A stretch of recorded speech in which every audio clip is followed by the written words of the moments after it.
English tutorial চ্যানেলে সকলকে স্বাগত জানাই। আজকে টাইপস অফ প্রিপোজিশনের দ্বিতীয় পর্ব নিয়ে উপস্থিত হয়েছি। এই দ্বিতীয় পর্বে আমি প্রিপোজিশন অফ টাইম নিয়ে বিস্তারিত আলোচনা করব। প্রথম পর্বটা যদি কেউ মিস করে থাকো তাহলে অবশ্যই দেখে নিও। এবার দেখো preposition of time. Preposition of time কি? Indicates when something happen. Preposition of time বলতে বোঝায় কোনো কিছু কখন ঘটে। কোন কোন প্রিপোজিশন ব্যবহার করা হয়? At, on, in, since, for, during, from, by, till অথবা until, within, before, after, through. এই প্রিপোজিশনগুলো প্রিপোজিশন অফ টাইমের জন্য ব্যবহার করা হয়। এবারে একটা বিষয় তোমাদের বলে রাখি যে এতগুলো প্রিপোজিশন একটা ক্লাসে আলোচনা করতে গেলে ক্লাসটা দীর্ঘ হয়ে যাবে আর তোমরাও বিরক্তি বোধ করবে। সেই জন্য আজকে প্রথম তিনটে প্রিপোজিশন নিয়ে ডিসকাস করব। প্রিপোজিশনগুলো হলো অ্যাট, অন আর ইন, আর বাকি প্রিপোজিশনগুলো পরবর্তী ক্লাসে আলোচনা করব। এবার দেখো প্রিপোজিশন অফ টাইম হিসেবে অ্যাট, অন আর ইন এই তিনটে প্রিপোজিশনকে সঠিকভাবে ব্যবহার করতে হলে এই কিওয়ার্ডসগুলো তোমাদের মনে রাখতে হবে। এই কিওয়ার্ডসগুলো মনে রাখলে এই তিনটে প্রিপোজিশনকে তোমরা বাক্যে নির্ভুলভাবে ব্যবহার করতে পারবে। দেখো অ্যাট আমরা কখন ইউজ করি? স্পেসিফিক টাইম বোঝাতে। স্পেসিফিক টাইম বোঝাতে আমরা অ্যাট ব্যবহার করি। আবার দেখো ফর ফেস্টিভ্যাল, সেই সমস্ত ফেস্টিভ্যালের ক্ষেত্রে অ্যাট ব্যবহার করা হয় that have a fixed date, যাদের ফিক্সড ডেট রয়েছে। আর এজ, বয়সের ক্ষেত্রেও আমরা অ্যাট ব্যবহার করে থাকি। আর অন আমরা কখন ব্যবহার করি? আ পার্টিকুলার ডে, একটা বিশেষ দিন বোঝাতে আমরা অন ব্যবহার করি। আবার ডেটের ক্ষেত্রে আমরা অন ব্যবহার করে থাকি। আর ফর ফেস্টিভ্যাল, সেই সমস্ত উৎসবের ক্ষেত্রে that do not have a fixed date, এবং যাদের কোনো ফিক্সড ডেট নেই। আর ইন আমরা কখন ব্যবহার করি? লঙ্গার পিরিয়ডস অফ টাইম বোঝাতে। লঙ্গার পিরিয়ডস অফ টাইম বোঝাতে আমরা ইন ব্যবহার করে থাকি। আর পার্টস অফ দ্য ডে, একটা দিনের অংশ হিসেবেও আমরা ইন ব্যবহার করে থাকি। এই অ্যাট, অন আর ইনের এই কিওয়ার্ডসগুলো তোমাদের মনে রাখতে হবে। প্রথমে আমরা প্রিপোজিশন অফ টাইম হিসেবে অ্যাটের ব্যবহার দেখব। আগেই বলেছি অ্যাট ব্যবহার করা হয় স্পেসিফিক টাইম বোঝাতে, আর সেই সমস্ত ফেস্টিভ্যালের ক্ষেত্রে যার ফিক্সড ডেট রয়েছে। আর বয়সের ক্ষেত্রে আমরা অ্যাট ব্যবহার করে থাকি। এবার এক্সাম্পল দেখো, ট্রেনটা 4টের সময় আসে। The train arrives at 4 PM। দেখো স্পেসিফিক টাইম, নির্দিষ্ট সময় বোঝাচ্ছে। ঘড়ির সময়ের আগে আমরা সবসময় অ্যাট ব্যবহার করে থাকি। পরেরটা দেখো, আমি শোয়ার সময় দুধ পান করতে পছন্দ করি। I like to have milk at bed time. দেখো বেড টাইম স্পেসিফিক টাইম বোঝাচ্ছে, সেটা রাত 10টা হতে পারে, আবার 11টা হতে পারে। এক একজনের ক্ষেত্রে এক এক রকম হয়। স্পেসিফিক টাইম বোঝাচ্ছে, তার জন্য দেখো তার আগে অ্যাড ব্যবহার করা হয়েছে। 3 নম্বর দেখো, আমি ক্রিসমাসে আমার বন্ধুর সাথে দেখা করব। I met my friend at Christmas. আমি কি বলেছি? যে ফেস্টিভ্যালের ফিক্সড ডেট রয়েছে তার আগে অ্যাড বসাতে হবে। দেখো ক্রিসমাস 25শে ডিসেম্বর পালিত হয়, ফিক্সড ডেট রয়েছে, তার জন্য তার আগে অ্যাড বসেছে। আবার দেখো, আমি বড়দিনের দিনে আমার অসুস্থ কাকাকে দেখতে গিয়েছিলাম। কি হবে? I went to visit my sick uncle on Christmas Day. এখানে দেখো ক্রিসমাসের সাথে ডে শব্দটা এসে গেছে। এখানে দেখো ক্রিসমাস ছিল নাউন, আর এখানে দেখো ক্রিসমাস অ্যাডজেক্টিভ হিসেবে ইউজ হয়েছে। এখানে ডে হচ্ছে নাউন, আর এই ডে নাউনের জন্য এই অন প্রিপোজিশন বসেছে। এক্ষেত্রে আমরা যদি এই ডে শব্দটাকে তুলে দিই তাহলে কিন্তু এখানে অ্যাড বসে যাবে, কিন্তু যখনই ডে শব্দটা এলো তখন অন বসাতে হবে। কোনো একটা পার্টিকুলার ডের কথা বলা হচ্ছে, তার জন্য এখানে দেখো অন বসেছে। পরেরটা দেখো, তিনি 27 বছর বয়সে একজন ডাক্তার হয়েছিলেন। দেখো বয়স বোঝাচ্ছে, সুতরাং অ্যাড ব্যবহার করতে হবে। কি হবে? He became a doctor at the age of 27। আবার দেখো, সে এই মুহূর্তে বা বর্তমানে ঘুমোচ্ছে। He sleeping at the moment or at present. দেখো এগুলো specific time, point of time বোঝাচ্ছে, তার জন্য দেখো এদের আগে অ্যাড বসেছে। পরেরটা দেখো, সপ্তাহের শেষে তুমি কি করো? What do you do at the weekend. দেখো ব্রিটিশ ইংলিশে উইকেন্ডের আগে অ্যাট ইউজ করা হয়। আবার এই বাক্যটা আমরা এভাবে লিখতে পারি, what do you do on the weekend. দেখো আমেরিকান ইংলিশে এই উইকেন্ডের আগে অন ব্যবহার করা হয়। এই দুটো পার্থক্য তোমরা মনে রাখবে। এবার কিছু ফিক্স ফ্রেসেস দেখো যাদের আগে সবসময় অ্যাড বসে। এদের আগে কেন অ্যাড বসে তার যুক্তিস্বরূপ বলা যায় এগুলো সবই কোনো স্পেসিফিক টাইম বা পয়েন্ট অফ টাইমকে নির্দেশ করে।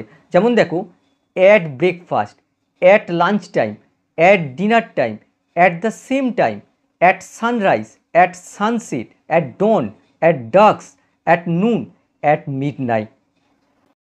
এবার দেখো প্রিপোজিশন অফ টাইম হিসেবে অনের ব্যবহার। অন আমরা কখন ইউজ করি? আ পার্টিকুলার ডে, একটা বিশেষ দিন বোঝাতে। ডেট, তারিখের ক্ষেত্রে আমরা অন ব্যবহার করি। আর ফর ফেস্টিভ্যাল, এবং সেই সমস্ত ফেস্টিভ্যালের ক্ষেত্রে আমরা ইউজ করি that do not have a fixed date, যাদের কোনো ফিক্সড ডেট নেই। এক কথায় একটা সিঙ্গেল ডে বোঝাতে আমরা অন ব্যবহার করে থাকি। এক্সাম্পল দেখো, 23শে মার্চ আমি চিঠিটা পেয়েছিলাম। I receive the letter on March 23rd। দেখো এটা ডেট বোঝাচ্ছে, তার জন্য দেখো তার আগে অন ব্যবহার করা হয়েছে। এখানে একটা জিনিস লক্ষ্য করো, এখানে দেখো মাসটা আগে রয়েছে আর তারিখটা পরে রয়েছে। এক্ষেত্রে এই জায়গায় আমাদের দা ইউজ করলে চলবে না। তার কারণস্বরূপ দেখো, এই মার্চ হচ্ছে নাউন, প্রপার নাউন, আর 23rd হচ্ছে অ্যাডজেক্টিভ। আর আমরা জানি যে প্রপার নাউনের আগে কোনো দা ব্যবহার করা হয় না, তার জন্য এখানে দা বসবে না। 2 নম্বর দেখো, সে 30শে এপ্রিল জন্মেছিল। She was born on the 30th April. দেখো ডেট বোঝাচ্ছে, তার জন্য দেখো অন ব্যবহার করা হয়েছে। এখানে লক্ষ্য করো, এখানে দেখো তারিখটা আগে রয়েছে আর মাসটা পরে রয়েছে। এক্ষেত্রে আমাদের দা ব্যবহার করতে হবে, যেহেতু এই 30th হচ্ছে অ্যাডজেক্টিভ আর এপ্রিল হচ্ছে নাউন, আর অ্যাডজেক্টিভ আগে নাউন পরে বসেছে। এক্ষেত্রে আমাদের এখানে দা ইউজ করতে হবে। তারপরে দেখো, ব্যাংক রবিবারে বন্ধ থাকে। The bank is closed on Sunday. দেখো একটা দিন বোঝাচ্ছে, তার জন্য দেখো তার আগে অন বসেছে। সানডেস বলতে বোঝাচ্ছে এভরি সানডে। পরেরটা দেখো, আপনি নববর্ষের দিন কি করছেন? What are you doing on New Year's Day. দেখো একটা বিশেষ দিন, একটা পার্টিকুলার ডে বোঝাচ্ছে, তার জন্য দেখো তার আগে অন ব্যবহার করা হয়েছে। 5 নম্বর দেখো, দীপাবলিতে আমরা পটকা ফাটাই। We burst crackers on Diwali. দেখো দিওয়ালি এমন এক ফেস্টিভ্যাল যার কোনো ফিক্সড ডেট নেই, প্রতি বছর আলাদা আলাদা সময় আসে, তার জন্য তার আগে অন ব্যবহার করতে হয়। এবার পরেরটা দেখো, আমার জন্মদিনে আমার বন্ধুর থেকে একটা বিশেষ উপহার পেয়েছিলাম। I got a special gift from my friend on my birthday. দেখো বার্থডে একটা বিশেষ দিন বোঝাচ্ছে, তার জন্য তার আগে অন ব্যবহার করা হয়েছে। একই রকম এই বাক্যটা দেখো, স্বাধীনতা দিবসে মেলাটা শুরু হওয়ার কথা। The fair is suppose to begin on independence day. দেখো এক বিশেষ দিনের কথা বলা হচ্ছে, যার জন্য তার আগে দেখো অন ইউজ করা হয়েছে। পরেরটা দেখো, আমি সকালে মাঠে দৌড়াই। I run in the field in the morning. এখানে দেখো মর্নিং এখানে পার্টস অফ দ্য ডে, দিনের এক অংশ হিসেবে ইউজ হয়েছে, তার জন্য দেখো মর্নিংয়ের আগে ইন বসেছে। এবার এই বাক্যটা দেখো, আমি রবিবারের সকালে আমার বন্ধুর সাথে দেখা করেছিলাম। এখানে দেখো I met my friend on Sunday morning.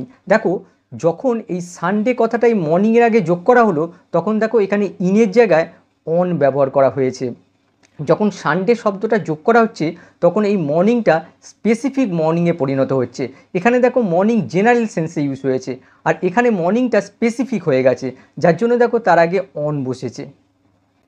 এরকম আরও একটা বাক্য দেখো, আমি রাতে দাঁত ব্রাশ করি।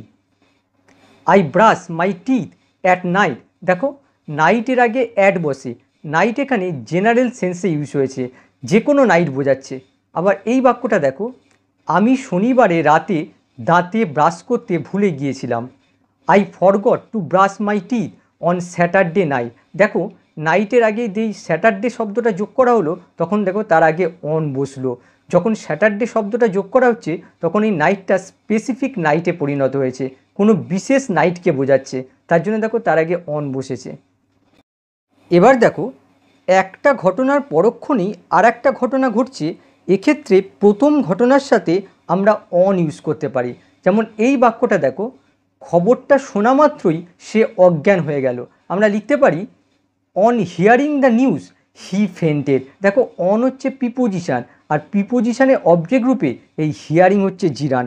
এই বাক্যটাই আমরা এভাবে লিখতে পারি, as soon as he heard the news he fainted, এভাবেও লিখতে পারি। এবার একই রকম এই বাক্যটা দেখো, খাবারটা খাওয়া মাত্রই সে অসুস্থ বোধ করেছিল। On eating the food he felt sick. দেখো একটা ঘটনার সাথে সাথেই আর একটা ঘটনা ঘটছে, এক্ষেত্রে আমরা প্রথম ঘটনার সাথে এই অন ইউজ করতে পারি। এবার প্রিপোজিশন অফ টাইম হিসেবে ইনের ব্যবহারগুলো দেখো। ইন আমরা কখন ইউজ করি? লঙ্গার পিরিয়ডস অফ টাইম আর পার্টস অফ দ্য ডের ক্ষেত্রে আমরা ইন ইউজ করে থাকি। এক্সাম্পল দেখো, জুনে বিয়ে করছেন মৌমিতা ও Ganesh. Moumita and Ganesh are getting married in June. দেখো মান্থের আগে আমরা সবসময় ইন ব্যবহার করি, যেহেতু মান্থ হচ্ছে লং পিরিয়ড অফ টাইম বোঝায়। আবার দেখো, গ্রীষ্মে আমরা ব্যাঙ্গালোর ভ্রমণ করছি। In summer we are travelling to Bangalore. একইভাবে দেখো সিজনের আগেও আমরা ইন ব্যবহার করি, যেহেতু সিজন হচ্ছে লং পিরিয়ড অফ টাইম বোঝায়। আবার দেখো, দ্বিতীয় বিশ্বযুদ্ধ 1939 সালে শুরু হয়েছিল। World war two started in 1939। ইয়ারের আগেও আমরা ইন ব্যবহার করি। 70 দশকে কী ধরনের মুভি জনপ্রিয় ছিল? What kind of movies were popular in the 70s। দেখো দশক বোঝাচ্ছে, ডেকেডস 10 বছর বোঝায়, লঙ্গার পিরিয়ড অফ টাইম বোঝাচ্ছে, তার জন্য দেখো তার আগে ইন ব্যবহার করা হয়েছে। 5 নম্বর দেখো, 17 শতকে বৈজ্ঞানিক বিপ্লব ঘটেছিল। The scientific revolution took place in the 17th century. দেখো শতক বলতে 100 বছর বোঝায়, লং পিরিয়ড অফ টাইম বোঝাচ্ছে, তার জন্য দেখো সেঞ্চুরির আগে ইন বসে। পরেরটা দেখো, তুমি কি মনে করো মানুষ ভবিষ্যতে মঙ্গল গ্রহে ভ্রমণ করতে পারে? Do you think men can travel to Mars in the future? দেখো in the future, in the past long period of টাইমকে ইন্ডিকেট করে। 7 নম্বর দেখো, সকালে আমি 1 ঘন্টা দৌড়াই। In the morning I run for an hour. দেখো morning parts of the day বোঝাচ্ছে। মর্নিং কখন হয়? সূর্য উদয় থেকে দুপুর 12টার আগে পর্যন্ত মর্নিং হয়, পিরিয়ড অফ টাইম বোঝাচ্ছে, তার জন্য দেখো মর্নিংয়ের আগে ইন ব্যবহার করা হয়েছে। এক্ষেত্রে কিন্তু এই দাটা ব্যবহার করতেই হবে। ইন দ্য মর্নিংয়ের মতো আমরা in the afternoon, in the evening এগুলো দেখতে পাই। এবার পরেরটা দেখো, আমি গত কয়েকদিনে খুব ক্লান্ত বোধ করছি।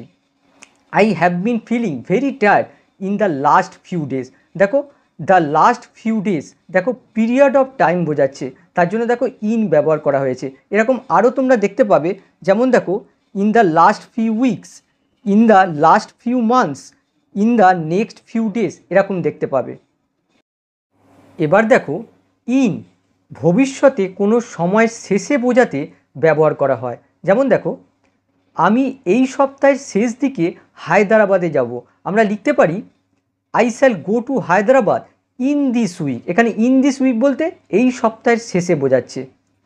আবার দেখো, আমি 2 ঘন্টার মধ্যে ফিরে আসব, তার মানে এখন থেকে 2 ঘন্টা পর ফিরে আসব, অর্থাৎ 2 ঘন্টার শেষে ফিরে আসব। আমরা লিখতে পারি I will be back in 2 hours.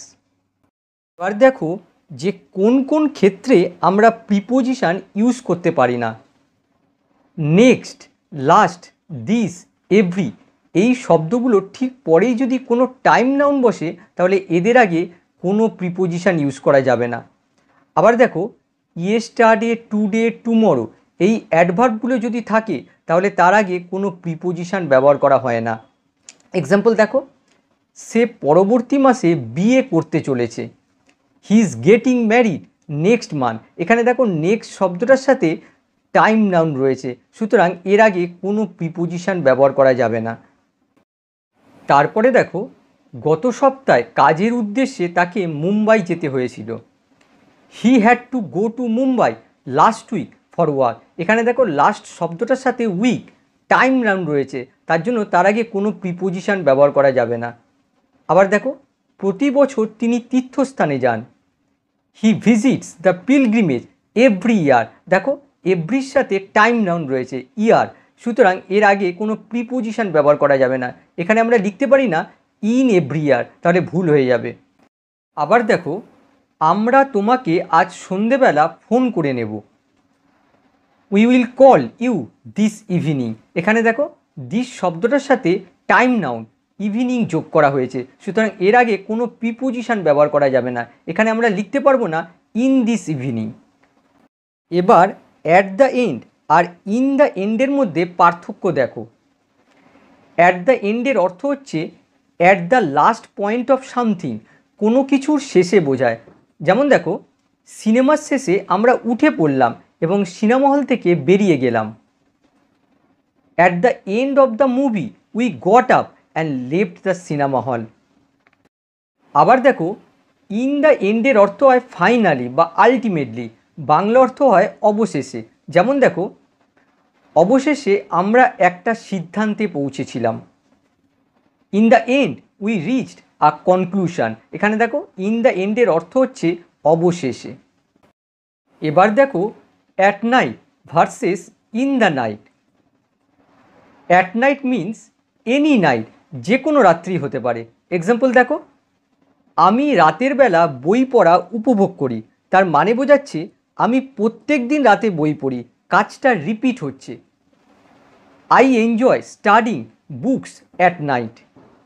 আবার দেখো, ইন দ্য নাইটের অর্থ হচ্ছে ওয়ান স্পেসিফিক নাইট। এক্সাম্পল দেখো, আমি রাতে জেগে উঠেছিলাম, কোনো নির্দিষ্ট রাতের কথা বলা হচ্ছে।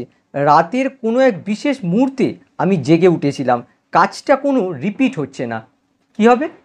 I woke up in the night. এখানে ইন দ্য নাইটের অর্থ হচ্ছে ডিউরিং দ্য নাইট। আর একটা এক্সাম্পল দেখো, সে রাতের বেলা এক অদ্ভুত শব্দ শুনতে পেল। She heard a strange sound in the night. দেখো কোনো স্পেসিফিক নাইটের কথা বলা হচ্ছে। এবার আমরা দেখব on time versus in time. On টাইমের অর্থ হচ্ছে ঠিক সময় বা নির্ধারিত সময়, যে কাজটা যখন হওয়ার কথা ঠিক সেই সময়তেই হয়েছে, এমন ক্ষেত্রে আমরা অন টাইম ব্যবহার করি, আগেও নয় পরেও নয়। এক্সাম্পল দেখো, সে ঠিক সময় কাজটা শেষ করতে পারেনি। কি হবে? He could not finish the work on time. আবার দেখো, ইন টাইমের অর্থ হচ্ছে নির্ধারিত সময়ের আগে বা মধ্যে, কিন্তু পরে নয়। এক্সাম্পল দেখো, সে নির্ধারিত সময়ের মধ্যে কাজটা শেষ করেনি। He did not finish the work in time. আশা করি ক্লাসটা তোমাদের ভালো লেগেছে। আবার নেক্সট ক্লাসে দেখা হবে। বাই।